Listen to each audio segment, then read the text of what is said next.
Ruby de Kerstin Gier. Prólogo. Hyde Park, Londres, 8 de abril de 1912.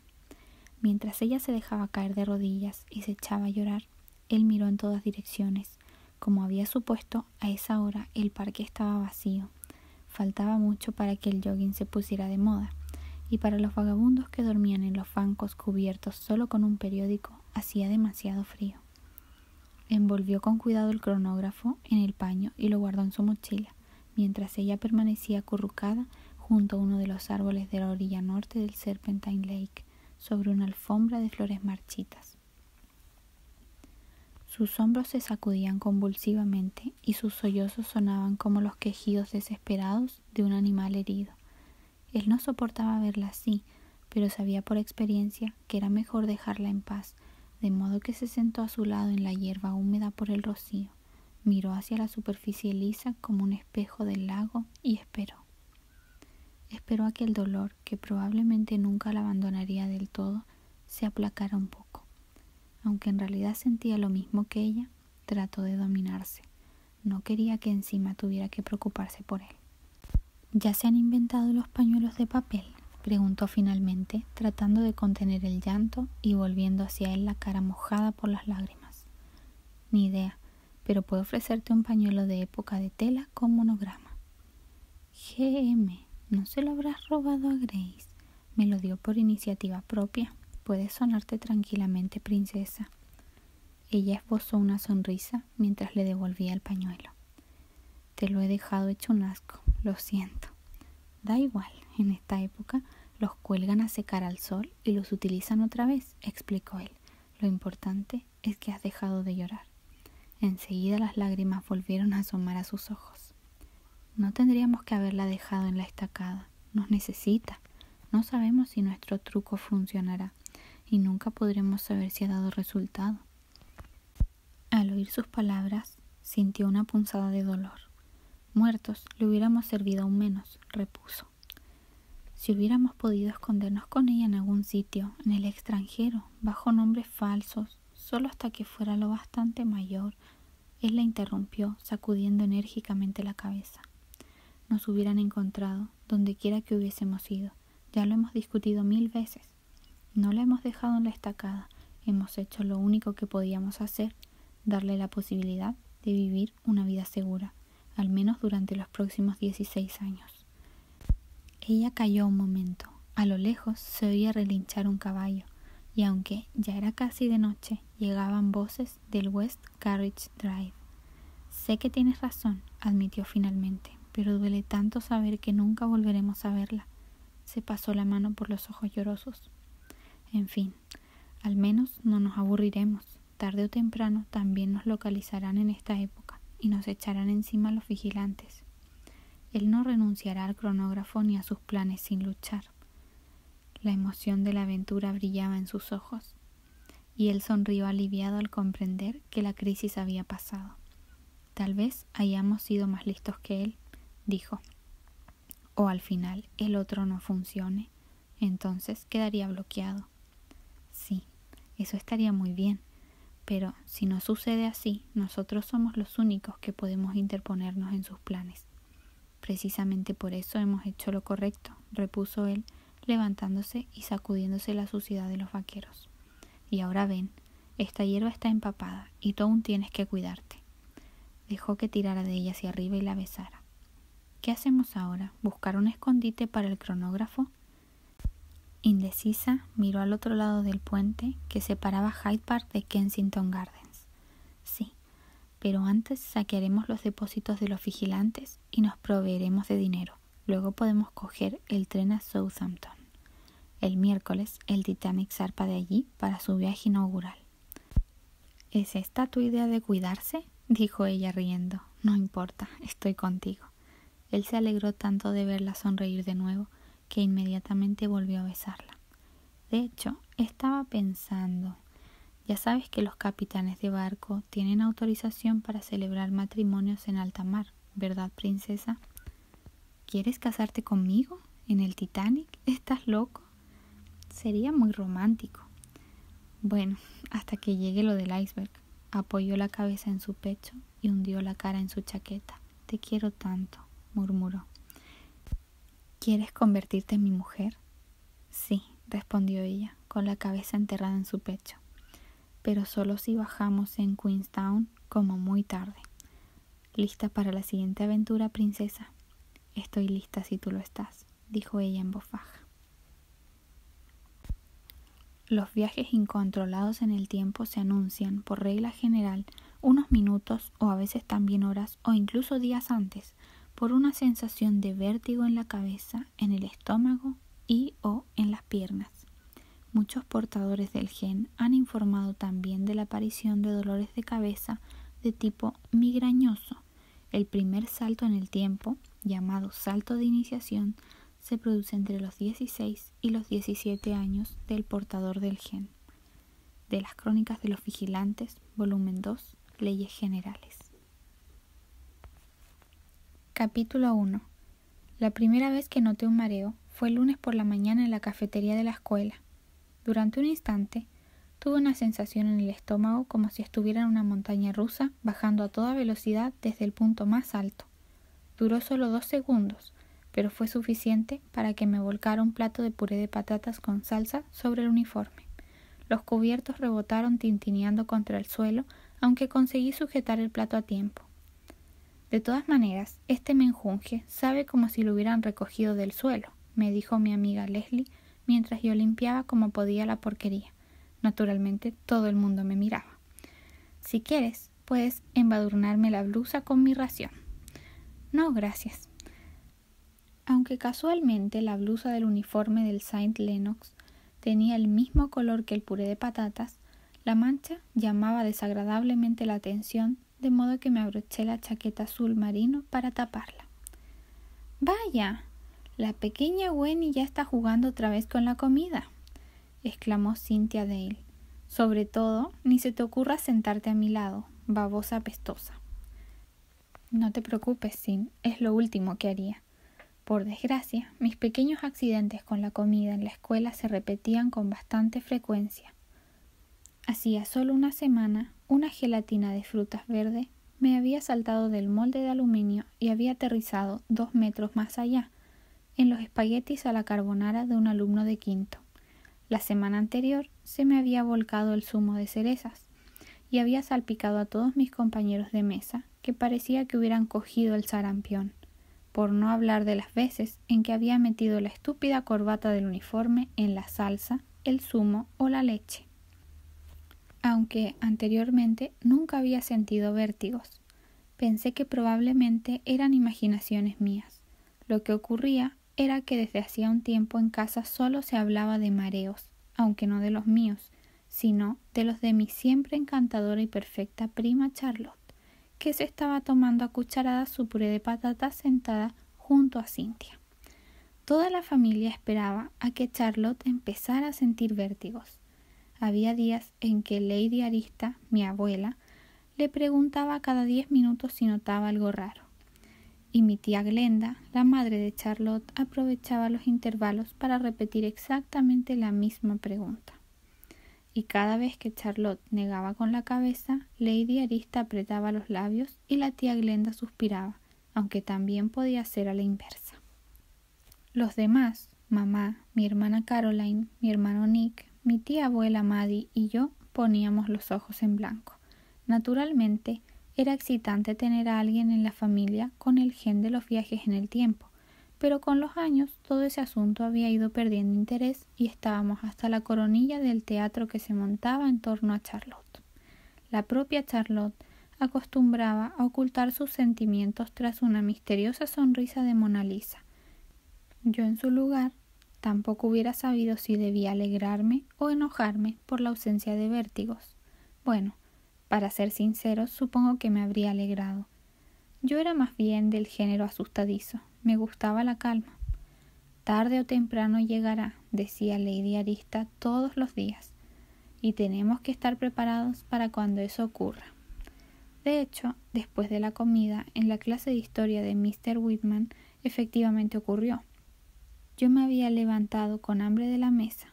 Para colmo, había encontrado un pelo negro en el postre, compota de grosella con pudín de vainilla, y no había podido decidir si era mío o de alguno de los pinches de cocina. Fuera como fuese, aquello me había hecho perder definitivamente el apetito. En clase, Mr. Whitman nos devolvió la prueba de historia de la última semana. Veo que os habíais preparado bien para el examen, especialmente Charlotte, un sobresaliente. Charlotte se apartó de la cara uno de sus resplandecientes mechones pelirrojos y dijo ¡oh!, como si el resultado fuese una sorpresa para ella, cuando sacaba siempre las mejores notas en todas las asignaturas. Pero esa vez, Leslie y yo también podíamos estar satisfechas. Las dos teníamos un notable alto, a pesar de que nuestra buena preparación había consistido en mirar la película sobre la reina Isabel con Cate Blanchett en DVD mientras nos atiborrábamos de patatas fritas y helado, aunque también es verdad que habíamos estado siempre atentas en clase, lo que, por desgracia, no podía decirse que pasara en otras asignaturas. Ocurría sencillamente que las clases de Mr. Whitman eran tan interesantes que no te quedaba más remedio que escuchar. El propio Mr. Whitman también era muy interesante. La mayoría de las chicas estaban enamoradas secretamente o no tan secretamente de él. Igual que nuestra profesora de geografía, Mistress Counter, que se ponía roja como un tomate cuando Mr. Whitman se cruzaba con ella. En cualquier caso, todo el mundo estaba de acuerdo en que estaba como un tren. Todo el mundo excepto Leslie, que encontraba que parecía una ardilla de dibujos animados. Cada vez que me mira con esos ojazos marrones, me entran ganas de darle unas nueces, decía, e incluso llegó al extremo de dejar de llamar ardillas a las ardillas del parque para pasar a llamarlas Mistresses Whitman. No sé por qué aquello era de algún modo contagioso, y al final yo también decía siempre cuando una ardilla se acercaba brincando: «Mira a esa Mrs. Whitman, tan pequeña y gordita, ¿verdad que es una monada?». Debido a esta comparación con las ardillas, Leslie y yo éramos las dos únicas chicas de la clase que no estábamos coladas por Mr. Whitman. Yo lo intentaba una y otra vez, aunque solo fuera porque todos los chicos de la escuela eran terriblemente infantiles, pero no servía de nada. La comparación con las ardillas se me había metido en la cabeza, y nadie experimenta sentimientos románticos hacia una ardilla. Cynthia había hecho correr el rumor de que Mr. Whitman había trabajado como modelo mientras estudiaba en la universidad. Como demostración, había recortado un anuncio de una revista en el que un hombre que se parecía bastante a Mr. Whitman se enjabonaba con un gel de ducha. Pero aparte de Cynthia, nadie creía que el hombre del gel fuera Mr. Whitman. El modelo tenía un hoyuelo en la barbilla y Mr. Whitman no. Los chicos de la clase, en cambio, no estaban tan entusiasmados con Mr. Whitman, sobre todo Gordon Gelderman, que no podía soportarlo. Hay que decir que antes de que Mr. Whitman llegara a la escuela, todas las chicas de nuestra clase habían estado enamoradas de Gordon, incluida yo, aunque me cueste reconocerlo. Pero entonces yo tenía 11 años y Gordon aún era una monada, mientras que ahora, con 16, no era más que un estúpido que desde hacía un par de años se encontraba en un estado de cambio de voz permanente. Por desgracia, los gallos y la voz de bajo no le impedían soltar estupideces sin parar. Gordon estaba terriblemente indignado por su suspenso en la prueba de historia. «Esto es discriminatorio, Mr. Whitman. Merecía como mínimo un notable. No hay derecho a que me ponga notas tan bajas solo porque soy un chico». Mr. Whitman le cogió el examen de la mano y lo hojeó. Isabel I era tan espantosamente fea que no consiguió tener a ningún hombre, por eso todo el mundo la llamaba la Virgen Fea, leyó. Se oyeron unas risitas ahogadas. «¿Qué pasa? Es verdad», se defendió Gordon, «con esos ojos de besugo, esos labios apretados y esos pelos de loca». Habíamos tenido que estudiar a fondo las pinturas de los Tudor que había en la National Portrait Gallery, y efectivamente en aquellos cuadros Isabel I se parecía más bien poco a Cate Blanchett. Pero primero, tal vez en aquella época se consideraba que los labios finos y las narices grandes eran el colmo de la elegancia, y segundo, la ropa que llevaba era realmente fantástica. Y además, aunque Isabel I no tenía marido, había tenido un montón de relaciones, entre otras una con Sir... ¿cómo se llamaba? En la película el papel lo interpretaba Clive Owen. Isabel se llamaba a sí misma la Reina Virgen, explicó Mr. Whitman a Gordon, porque se detuvo en seco. ¿No te encuentras bien, Charlotte? ¿Te duele la cabeza? Todos miraron a Charlotte, que se estaba sujetando la cabeza con las manos. No, solo es que estoy un poco mareada, dijo, y me miró. Todo me da vueltas. Cogí aire. Al parecer había llegado el momento. Nuestra abuela estaría encantada y la tía Glenda aún más. ¡Wala! ¡Qué guay! Me susurró Leslie al oído. ¿Ahora se volverá transparente? Aunque Lady Arista se había encargado de inculcarnos en la cabeza desde pequeños que en ningún caso, sin excepción, debíamos hablar con nadie de las peculiaridades de nuestra familia, yo había decidido por mi cuenta hacer una excepción con Leslie. Al fin y al cabo, era mi mejor amiga, y las mejores amigas no tienen secretos. Por primera vez desde que la conocía, lo que, bien mirado, era toda mi vida, Charlotte parecía casi incapaz de valerse por sí misma. Pero yo estaba preparada y sabía lo que había que hacer. La tía Glenda no se había cansado de recordármelo. Acompañaré a Charlotte a casa, dije a Mr. Whitman y me levanté, si le parece bien. Mr. Whitman seguía con la mirada fija en Charlotte. Me parece una buena idea, Gwendolyn, respondió. Que te mejores, Charlotte. Gracias, murmuró Charlotte y se dirigió hacia la puerta con paso vacilante. ¿Vienes, Gwenny? Me apresuré a cogerla del brazo. Por primera vez me sentí importante en presencia de Charlotte. Era una sensación agradable poder ser útil para variar. Sobre todo, llámame y explícamelo todo, tuvo tiempo de susurrarme Leslie. En el pasillo, la zozobra que había experimentado Charlotte ya se había volatilizado. De hecho, me dijo que antes de marcharse quería recoger sus cosas de la taquilla. La sujeté con fuerza de la manga. Olvídalo, Charlotte. Tenemos que ir a casa lo más rápido posible. Lady Arista ha dicho... Ya se me ha pasado, dijo Charlotte. ¿Y qué? De todos modos, puede volver en cualquier momento. Charlotte dejó que la arrastrara en la dirección contraria. ¿Dónde demonios tengo la tiza? Sin dejar de caminar, empecé a revolver en el bolsillo de la chaqueta. Ah, aquí está. ¿Y el móvil? ¿Quieres que llame a casa? ¿Tienes miedo? Oh, qué pregunta más tonta, lo siento, es que estoy nerviosa. Tranquila, no pasa nada, no tengo miedo. La miré de reojo para comprobar si decía la verdad. Lucía su sonrisita de superioridad de Mona Lisa, y era imposible descubrir qué sentimientos se ocultaban tras ella. ¿Quieres que llame a casa? ¿Y de qué serviría? Replicó Charlotte. Solo pensaba... Es mejor que lo de pensar me lo dejes a mí, me espetó Charlotte. Bajamos juntas los escalones de piedra hacia el hueco donde siempre se sentaba James, que enseguida se levantó al vernos, pero yo me limité a dedicarle una sonrisa. El problema con James era que, aparte de mí, nadie podía verle ni oírle. James era un fantasma. Por eso evitaba hablar con él en presencia de otras personas. Solo había hecho una excepción con Leslie, que ni por un segundo había dudado de su existencia. Leslie creía todo lo que le decía, y esa era una de las razones de que fuera mi mejor amiga. Leslie lamentaba profundamente no poder ver ni oír a James, aunque me alegraba mucho de que fuera así, porque lo primero que James había dicho después de verla había sido: «Por todos los santos, esta pobre muchacha tiene más pecas que estrellas hay en el cielo. Si no empieza a aplicarse enseguida una buena loción de colorante, nunca encontrará marido». En cuanto a Leslie, lo primero que dijo cuando los presenté fue: «Pregúntale si tiene algún tesoro escondido en algún sitio». Por desgracia, James no había enterrado ningún tesoro y estaba bastante ofendido porque Leslie le creyera capaz de hacer algo semejante. También se ofendía cuando hacía como que no le veía. De hecho, James se ofendía con bastante facilidad. ¿Es transparente?, había preguntado Leslie en el primer encuentro. ¿O se ve en blanco y negro?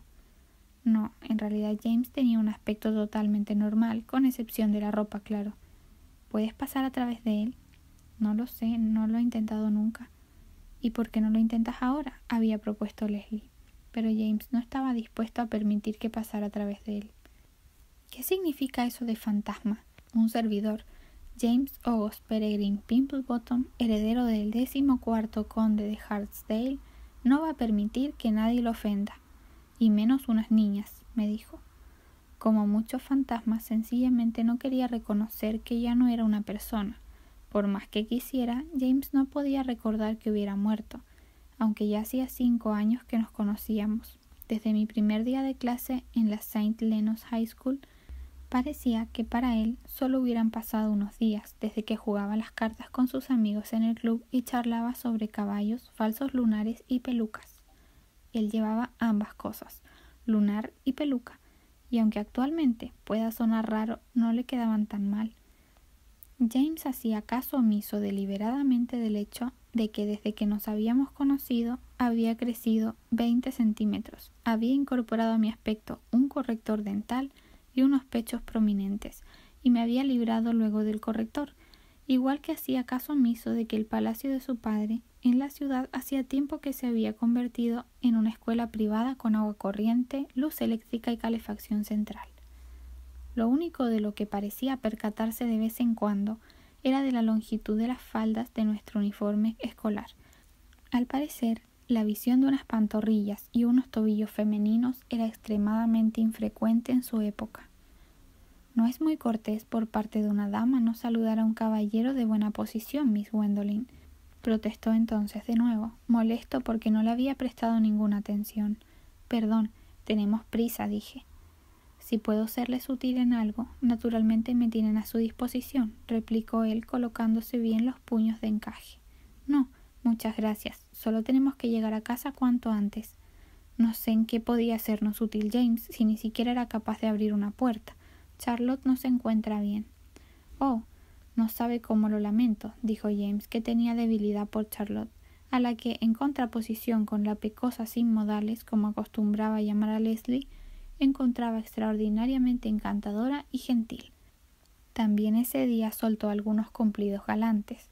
Transmítale por favor mis mejores deseos y dígale que está tan encantadora como siempre, un poco pálida, pero hechizadora como un elfo. Se lo comunicaré. Deja de hablar con tu amigo imaginario, dijo Charlotte. Si sigues así, acabarás en un manicomio. Muy bien, pues no se lo comunicaría. Ya era bastante presuntuosa sin necesidad de eso. James no es imaginario, es invisible. Hay una gran diferencia entre las dos cosas. Si tú lo dices, replicó Charlotte. Ella y la tía Glenda opinaban que solo me inventaba a James y a los otros fantasmas para darme importancia. Me arrepentía de haberles hablado en su día de ello. Pero de pequeña me había resultado sencillamente imposible no decir nada de las gárgolas que adquirían vida y hacían cabriolas por las fachadas y me dirigían muecas. Las gárgolas eran divertidas, pero también había otras sombrías figuras espectrales de aspecto siniestro que me daban miedo. Tuvieron que pasar unos años para que comprendiera que los fantasmas no podían hacerme nada. Lo único que realmente pueden hacer los fantasmas es dar miedo. Naturalmente no estoy hablando de James. Él era del todo inofensivo. Leslie piensa que tal vez fuese mejor que James muriera joven. Dice que, teniendo que cargar con ese nombre de Pimplebottom, nunca hubiera encontrado una mujer para casarse, expliqué, no sin antes asegurarme de que James ya no nos pudiera oír. Quiero decir que, ¿quién va a querer llamarse voluntariamente culo granujiento?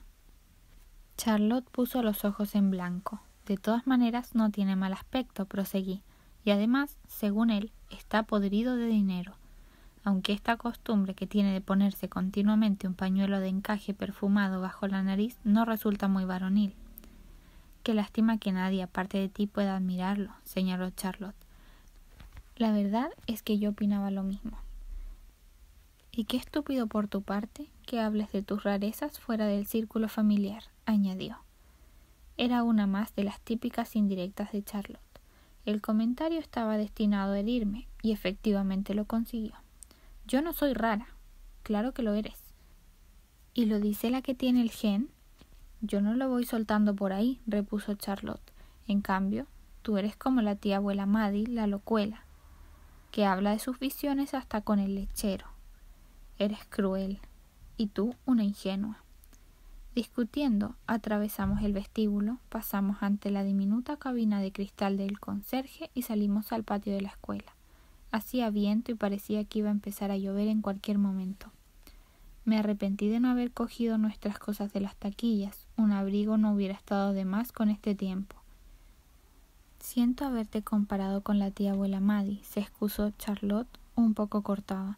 Supongo que estoy un poco nerviosa. Aquellas palabras me dejaron perpleja. Charlotte no se excusaba nunca. Es comprensible, dije rápidamente. Quería que se diera cuenta de que apreciaba sus disculpas. Naturalmente no podía hablar de auténtica comprensión, porque yo, en su lugar, habría estado temblando de miedo y supongo que también nerviosa, como cuando vas al dentista. Además, me gusta la tía Maddie, añadí. Lo cual era cierto. Tal vez la tía abuela Maddie fuera un poco charlatana y tendiera a repetir las cosas infinidad de veces, pero era preferible al cargante secretismo de los otros. Además, la tía Maddie siempre era muy generosa repartiendo caramelos de limón entre nosotros.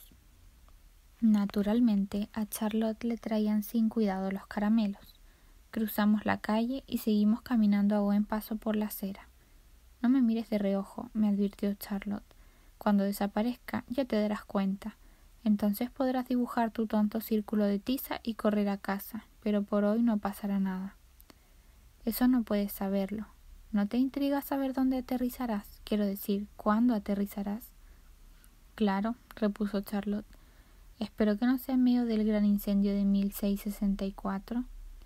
El gran incendio de Londres ocurrió en 1666, me corrigió Charlotte. No cuesta tanto de recordar. Además, en esa época, en esta parte de la ciudad no se había construido gran cosa, ergo tampoco se quemó nada. He dicho ya que Charlotte también era conocida como la aguafiestas y la sábelo todo.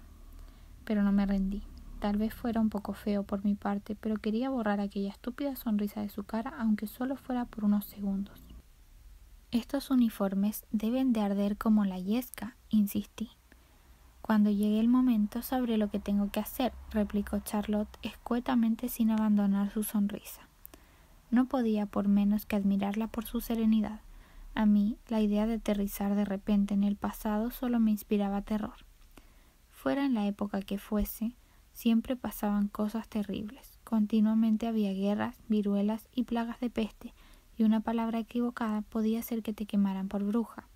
Además, solo había letrinas, y todo el mundo tenía pulgas, y por la mañana lanzaban el contenido de los orinales por la ventana sin fijarse en si pasaba alguien por debajo. Charlotte se había preparado durante toda su vida para arreglárselas en el pasado. No había tenido tiempo para jugar, hacer amigas, ir de compras o al cine o salir con chicos.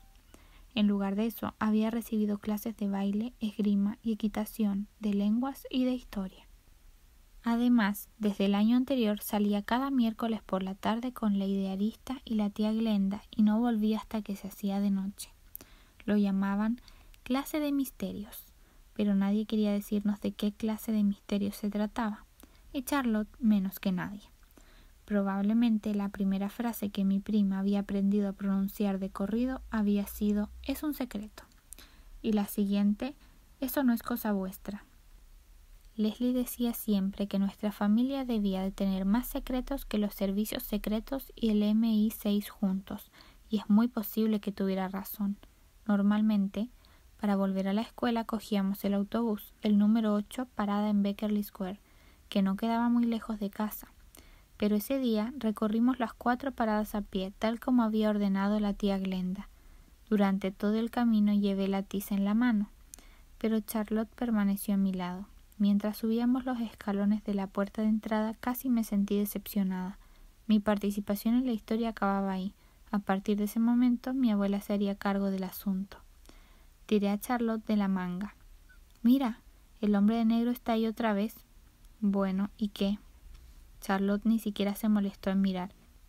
El hombre estaba parado enfrente, ante la entrada del número 18. Como siempre, llevaba una gabardina negra y un sombrero calado hasta las orejas. Yo le había tomado por un fantasma hasta que supe que mis hermanos y Leslie también podían verlo. Desde hacía meses el hombre permanecía allí observando nuestra casa las 24 horas del día. Aunque, bien mirado, también podía tratarse de varios hombres exactamente con el mismo aspecto que se iban turnando. Discutimos sobre si era un ladrón que preparaba un golpe, un detective privado o un mago malvado. Mi hermana Caroline estaba convencida de que se trataba de esto último. Tenía 9 años y le encantaban las historias de magos malvados y hadas buenas. Mi hermano Nick tenía 12 años y opinaba que las historias de magos y hadas eran estúpidas, por eso estaba a favor del ladrón espía. Y Leslie y yo éramos partidarias del detective privado. Pero cada vez que cruzábamos al otro lado de la calle para observarlo mejor, el hombre desaparecía dentro de la casa o subía a un Bentley negro que tenía aparcado junto al bordillo y se iba. «Es un coche encantado», afirmaba Caroline. «Cuando nadie mira, se transforma en un cuervo y el mago se convierte en un hombrecillo minúsculo que cruza el cielo montado a lomos de él». Por si acaso, Nick había notado el número de matrícula del Bentley, aunque seguro que después del robo lo pintará de nuevo y colocará otra matrícula, me informó. Los adultos hacían como si no les pareciera nada sospechoso en el hecho de ser observados día y noche por un hombre con sombrero vestido de negro, y Charlotte igual. ¿Qué demonios os ha hecho ese pobre hombre? ¿Sencillamente se fuma un cigarrillo ahí fuera? ¿Eso es todo? Sí, claro. Me resultaba más fácil creer en la versión del cuervo encantado. Justo en ese momento empezó a llover. Por suerte, ya estábamos en casa. ¿Al menos sigues mareada?, le pregunté mientras esperábamos que nos abrieran la puerta, porque nosotras no teníamos llave. «No me agobies», dijo Charlotte. «Pasará cuando tenga que pasar». Mr. Bernhardt nos abrió la puerta. Leslie opinaba que Mr. Bernhardt era nuestro mayordomo y la prueba definitiva de que éramos casi tan ricos como la reina o Madonna. Yo, por mi parte, no sabía exactamente quién o qué era en realidad Mr. Bernhardt. Para mamá era el factotum de la abuela, y la propia abuela lo describía como un viejo amigo de la familia. Para mis hermanos y para mí era sencillamente el siniestro sirviente de Lady Arista. Al vernos, enarcó las cejas. «Hola, Mr. Bernhardt», le saludé. «Qué tiempo tan horrible, ¿no?» «Realmente horrible, sí». Con su nariz ganchuda y sus ojos marrones ocultos tras unas gafas redondas de montura dorada, Mr. Bernhardt siempre me recordaba a una lechuza, o mejor dicho, a un búho. En un día así es imprescindible ponerse el abrigo al salir de casa. Sí, supongo que sí, repuse. ¿Dónde está Lady Arista?, preguntó Charlotte. Charlotte nunca era especialmente cortés con Mr. Bernhardt.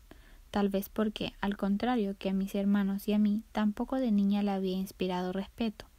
Sin embargo, aquel hombre tenía una cualidad que realmente impresionaba y era la de moverse tan silenciosamente como un gato y aparecer de pronto a tu espalda como si hubiera surgido de la nada. Daba la sensación de que no se le escapaba ningún detalle. Fuera la hora que fuese, Mr. Bernhardt siempre estaba presente. Mr. Bernhardt ya estaba en la casa antes de que yo naciera, y mamá decía que ya estaba allí cuando ella era todavía una niña, de modo que debía de ser casi tan viejo como Lady Arista, aunque no lo parecía. Vivía en un apartamento en el segundo piso, al que se llegaba por un pasillo independiente y una escalera desde el primero. Nosotros teníamos terminantemente prohibido pisar siquiera el pasillo.